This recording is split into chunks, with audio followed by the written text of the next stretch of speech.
Dando continuidade na nossa segunda parte da aula de revisão, agora nós vamos falar sobre covariância e correlação. A covariância e correlação ela relacionam duas grandezas, por exemplo, um x e um y. Não se prenda a letras, poderia ser uma relação, por exemplo, aumentando a pressão, que acontece com o volume, diminuindo a pressão, que acontece com o volume do sistema. Então vamos chamar de forma genérica x e y. Então a covariância vai me dizer se existe uma relação linear, se você pode tratá-las como se elas fossem uma reta. Então a covariância de x e y é dada por essa equação. Então eu vou ter dois termos, por exemplo, cada x corresponde a um y. Então eu vou ter que achar entre os termos x o x médio e entre os termos y vou achar o y médio. Vou ter essas duas relações. Então para cada ponto eu vou fazer o produto, vou pegar o x, então você vai ter uma tabelinha ali, por exemplo, x e y.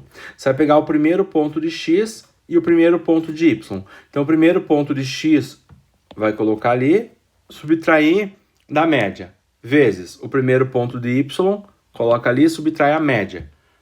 Acha um resultado. Então, x menos x médio, parênteses, vezes y menos y médio. Faz isso por primeiro, por segundo, para quantos pontos você tiver no teu sistema. Aí você soma todos esses resultados e divide por n menos 1. Vai ter a covariância. Então, aqui você precisa ter a média. Então, a covariância ela não é super eficiente, mas ela consegue uma avaliação de como que o x e o y se relacionam. Se a covariância dá positivo, significa que eles tendem na mesma direção. Um aumenta, o outro aumenta. Se ela dá negativo, significa que elas tendem em direções opostas. Um aumenta, a outra diminui, o outro diminui. Se a covariância dá igual a zero, não tem relação nenhuma entre x e y, eles são independentes um do outro. A covariância, ela tem algumas limitações, como a gente viu na aula. Por que ela tem algumas limitações? Porque ela dá valores muito aleatórios. Por exemplo, ela dá, às vezes, assim, um cálculo eu achei 50. Aí eu fiz para um outro grupo, achei 1. Achei para outro, achei 1000. Ele não quantifica se é forte ou fraca a relação. Só se existe a relação ou não. Quem me ajuda de uma maneira mais eficiente é o coeficiente de correlação. Então, o coeficiente de correlação, nós podemos aqui utilizar a letra grega ρ para representá-la. Em português podemos chamar de R também. Então são os dois termos que costumam aparecer para essa grandeza. Então o R, o coeficiente de correlação, é igual à covariância, que vimos na equação anterior, dividido pelo desvio padrão de x. Então você vai ter uma tabela aqui, ó, como eu representei para vocês em x. Você vai achar média, desvio padrão. E para y a mesma coisa, vai achar média, desvio padrão, variância, desvio padrão. Então você vai calcular o desvio padrão de x e o desvio padrão de y. E você vai achar o coeficiente de correlação. Ele sim me diz se é forte ou fraca a relação. O coeficiente de correlação, ele vai dar um número entre mais 1 e menos 1, ou seja, ele não vai dar maior que mais 1. Às vezes pode dar uns quebradinhos por causa do arredondamento, mas assim, o máximo dele é mais 1. E o menor é menos 1, tá? Então ele vai dar nessa faixa. Você nunca vai obter 2, 3, 7, menos 5. Não, ele vai estar entre menos 1 e mais 1. Aí, se ele der mais 1, você tem uma correlação positiva perfeita. Se ele der menos 1, você tem uma correlação negativa perfeita. Se ele der 0, não tem uma correlação linear, não tem linearidade entre as duas grandezas, duas variáveis x e y. Então, se ele der mais 1 ou menos 1, começou aqui, corresponde a uma correlação negativa perfeita, ou seja, seria uma reta muito perfeita, se der exatamente menos 1. Só que ela seria no sentido, conforme uma cresce, a outra diminui.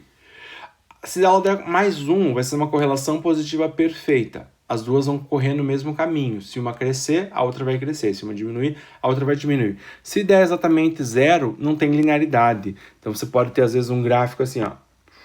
Não dá uma linha reta. Então, vamos fazer um exemplo para ficar mais claro aqui na nossa aula de revisão.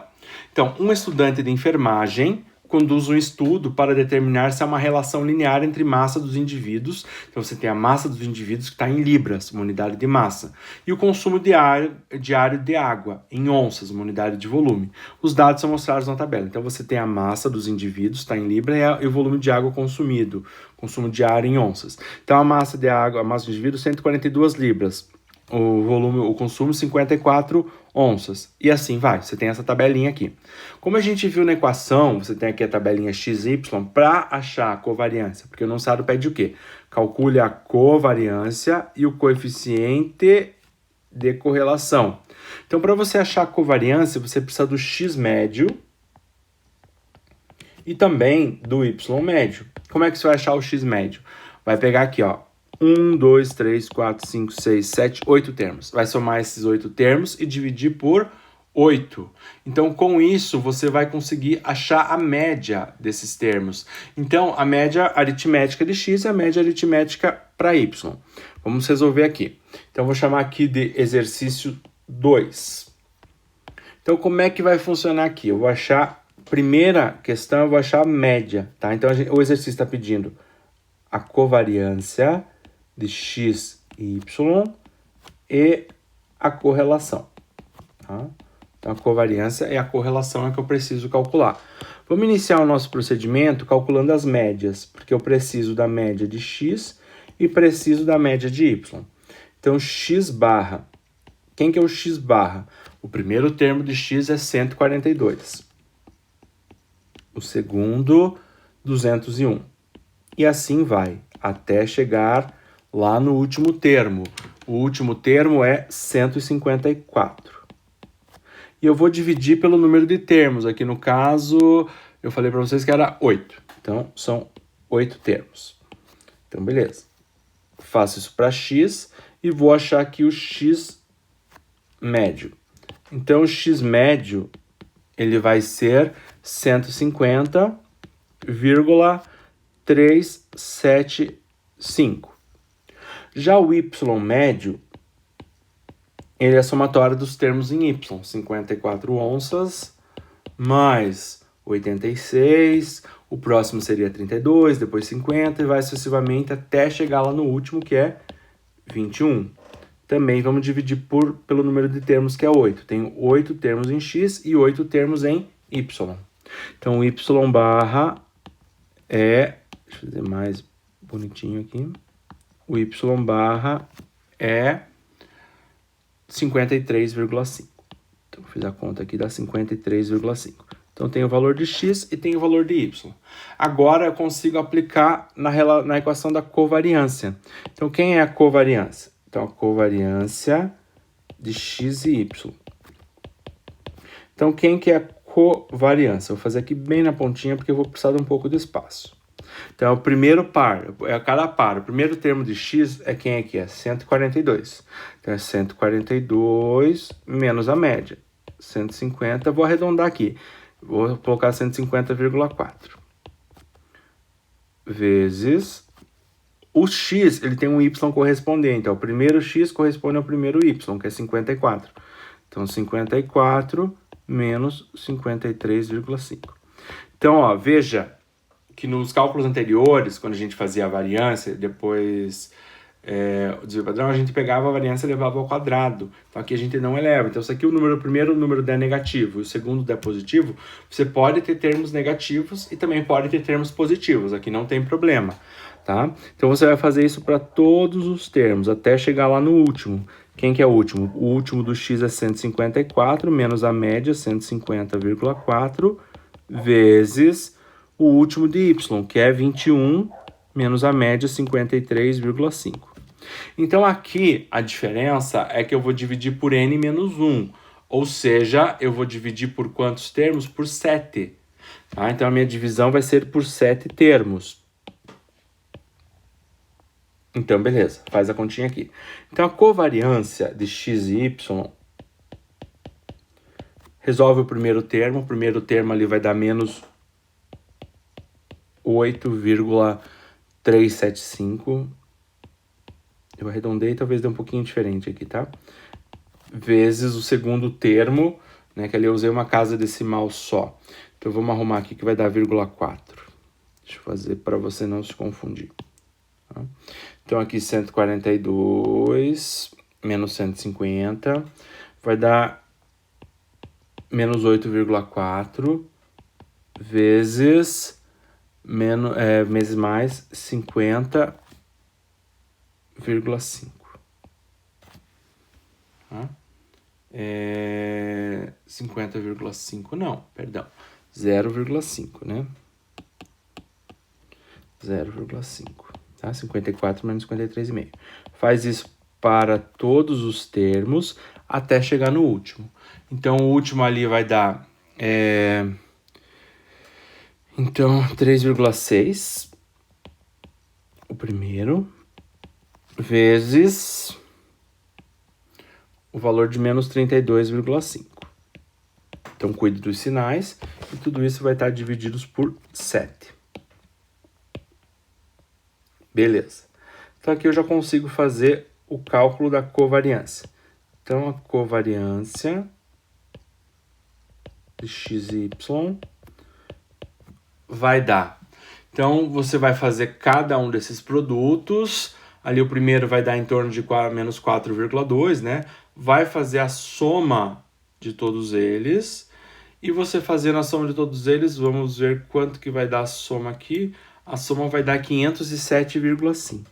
Então, 507,5. Divididos por 7. Então, divididos por 7. Quanto que vai dar aqui? Vamos fazer a continha. Então, vai dar 72,5. Então, a covariância de x e y vai dar 72,5. Então, aqui, como eu disse para vocês, a covariância sozinha, ela não tem lá muita importância, porque ela não vai conseguir me dizer se a relação é boa ou se a relação é ruim. Tá? Agora, vem aquele procedimento um pouquinho trabalhoso, né? Porque você tem que achar agora a correlação. Então, como é que a gente acha a correlação? Deixa eu mudar aqui de página. Então, a correlação, vou chamar aqui de R. Correlação que eu chamei de R, ela é o quê? Ela é a covariância de x e y dividido pelo desvio padrão de x vezes o desvio padrão de y. Então, eu preciso fazer os meus cálculos aqui de desvio padrão de x e desvio padrão de y. Então, lembre-se, qual é a equação do desvio padrão? Como que eu estou trabalhando com uma amostra, é você pegar cada termo menos a média e eleva ao quadrado, é o somatório disso, divididos pelo número de termos menos 1 de x. Tá? Isso aqui é para x. O desvio padrão de y vai ser a mesma ideia, só que em vez de x você tem y. Então pega cada y, subtrai pelo valor médio e eleva ao quadrado. Divide por n menos 1. Deixa eu só fazer uma pequena correção aqui, tá? Porque aqui, ó, o x é o médio e aqui para cada termo. Tá? Então, a gente divide aqui por n menos 1. Beleza. Então, é um procedimento matemático. Por exemplo, aqui você já tem a média de x. Quem seria o primeiro termo? 142, para achar aqui o desvio padrão, tá? Seria 142 menos a média. Então, ali seria 142 menos o valor médio ao quadrado. Segundo termo, 201 menos a média elevado ao quadrado, até chegar no último, 154 menos a média. E vai dividir por n menos 1, vai dividir por 7. Vai fazer a mesma coisa para o y. Primeiro y é 54, então 54 menos a média, 53,5 eleva ao quadrado. Segundo termo, 86 menos 53,5 eleva ao quadrado. Até chegar no último, que é 21. 21 menos 53,5 eleva ao quadrado, divide por n menos 1. Então, a gente já fez isso na primeira parte da aula de revisão.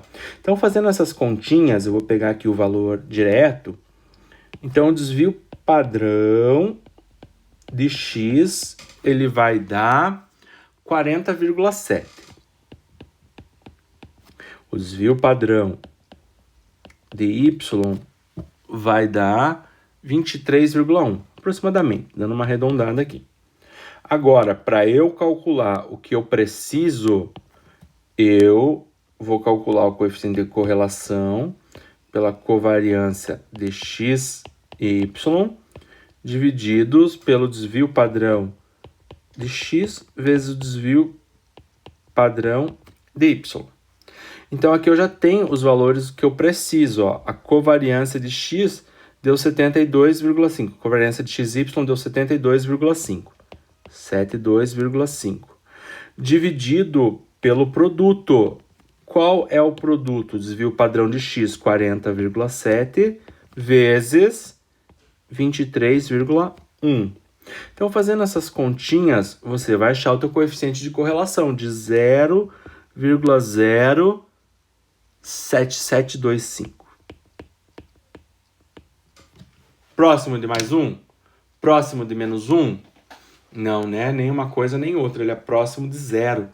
Então, assim, o que que significa? Vamos analisar aqui de novo, né? A gente já viu isso, ó.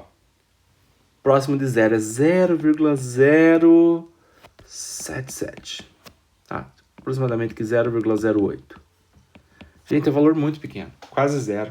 Se você fizer um gráfico aqui, ele não vai ficar uma reta crescente nem decrescente, ele vai ficar com um formato todo oscilatório. Ou seja, por meio desse resultado, nós concluímos que não há linearidade. Há uma linearidade muito pequena, que tem 0,08, né? Então a linearidade é muito baixa. Então é quase inexistente a linearidade. Então a gente pode até fazer uma conclusão aqui. Próximo de zero.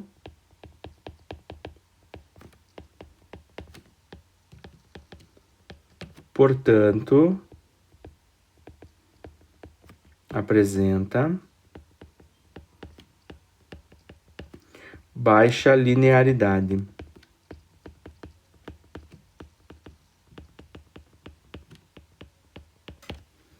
Beleza, pessoal? Então paramos a nossa